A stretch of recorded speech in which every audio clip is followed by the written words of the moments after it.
पुरस्कारों के क्रम में आज हम हिंदी साहित्य के क्षेत्र में दिए जाने वाले पुरस्कार भारतीय ज्ञानपीठ पुरस्कार के बारे में पढ़ेंगे। भारतीय ज्ञानपीठ पुरस्कार को साहित्य के क्षेत्र में दिया जाने वाला सर्वोच्च पुरस्कार भी माना जाता है। भारतीय ज्ञानपीठ पुरस्कार की शुरुआत 1965 में हुई। भारतीय ज्ञानपीठ न्यास द्वारा भारतीय साहित्य के लिए दिया जाने वाला सर्वोच्च पुरस्कार है। भारत का कोई भी नागरिक जो 8वीं अनुसूची में बताई गई 22 भाषाओं में से किसी भी भाषा में लिखता हो, इस पुरस्कार के योग्य है। पुरस्कार के तौर पर 11 लाख की रुपए की धनराशि, प्रशस्ति पत्र और वाग्देवी की कांस्य प्रतिमा दी जाती है।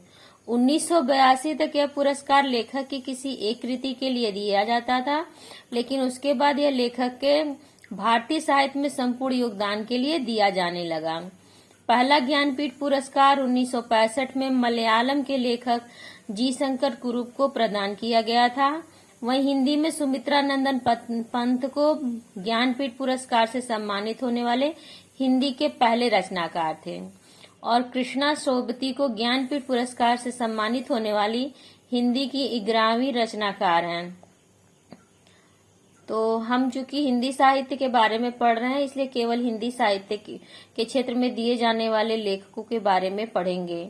और मैंने इसके पहले भी कहा है, वीडियो में बताया है कि जो भी रचनाएं पुरस्कृत हो जाती हैं वो प्रतियोगिता की दृष्टि से बहुत ही महत्वपूर्ण हो जाती हैं और वो लेखक और उसकी अन्य कृतियां भी महत्वपूर्ण हो जाती हैं। इसलिए विद्यार्थियों को विशेष रूप से इन रचनाओं को ध्यान में रखना चाहिए। ये सभी सामान्य हिंदी की सभी परीक्षाओं के लिए, प्रतियोगी परीक्षाओं के लिए बहुत ही महत्वपूर्ण है। 1968 में सुमित्रा नंदन पंत को उनकी कृति चिदंबरा के लिए भारतीय ज्ञानपीठ पुरस्कार दिया गया। 1972 में रामधारी सिंह दिनकर को उर्वशी के लिए ज्ञानपीठ पुरस्कार दिया गया।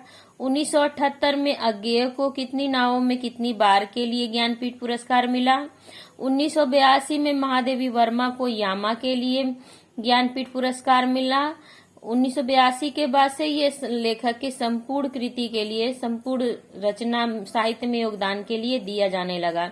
तो 1992 में नरेश मेहता जी को मिला है, 1999 में निर्मल वर्मा को, 2005 में कुंवर नारायण को और 2009 में संयुक्त रूप से अमरकांत व श्रीलाल शुक्ल को संयुक्त रूप से दिया गया। 2013 में केदारनाथ सिंह को दिया गया ज्ञानपीठ पुरस्कार और 2017 में कृष्णा सोबती को ज्ञानपीठ पुरस्कार दिया गया। ज्ञानपीठ पुरस्कार के क्षेत्र में हिंदी में अभी तक सबसे ज्यादा लेखकों को इस सम्मान से पुरस्कृत किया गया है। और आप ये जो प्रतिमा देख रहे हैं, इसी को स्मृति रूप में ज्ञानपीठ न्यास द्वारा पुरस्कृत कृति के रचनाकार को दिया जाता है।